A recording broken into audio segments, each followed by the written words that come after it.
My name is Brian Mayer. I'm a family law attorney practicing in Southern California.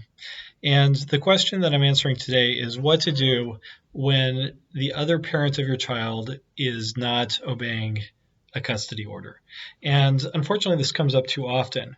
But when it happens, it can be a very big deal. And so there are several options. Usually, you may want to consider exercising them all at once.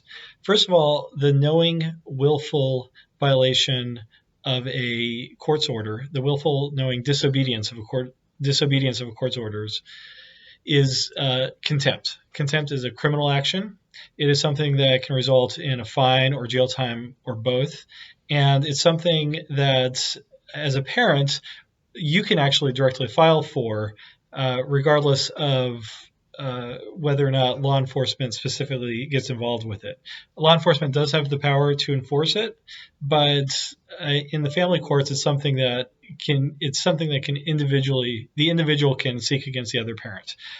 So that's punitive in nature, something that can be requested either contemporaneously or separately from a request for a finding of contempt from the court is also a modification of the custody order based on the idea that the knowing willful disobedience of the existing custody order constitutes a material change in circumstances, and it is not in the child's best interest then to give that power, those custodial powers, to the other parent that led to the disobedience in the first place.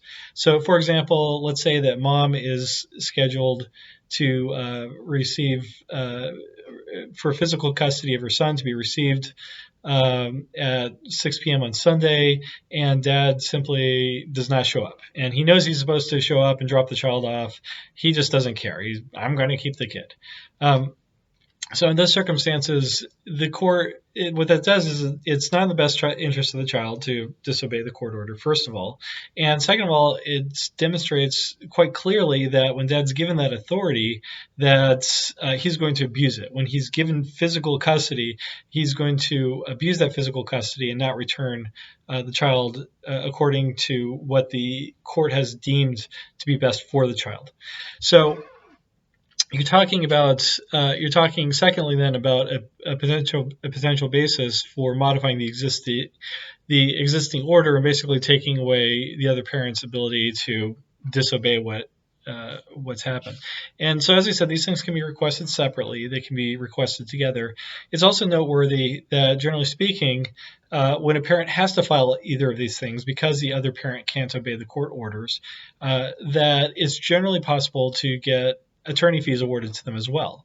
So it's basically, using the previous example, it's dad's bad behavior that has led to mom needing to go back in court to get the problem fixed. So dad should be the one to have to pay for any attorney fees associated with it. The last thing I'll say is that when you're talking about a more blatant serious violation of an order, then it's also possible for the parent. You don't necessarily have to wait to go through the regular process in order to get the relief that you need. You can go in on an emergency basis if it's really an emergency, or if harm will be suffered by waiting too long, it's possible to request an order shortening time so that you don't have to wait the 2 months or 3 months or however long it takes to get into court to get these things decided. You can get, for example, a modification of the order in a matter of days or even a week or two if the circumstances call for it. So if dad is just being a jerk and mom just wants the child back because it's her custody time, she can go into court and ask for the court to make a temporary finding, for example, granting full physical custody until the court has a chance to rule on how to modify the court's order in the short run with this problem.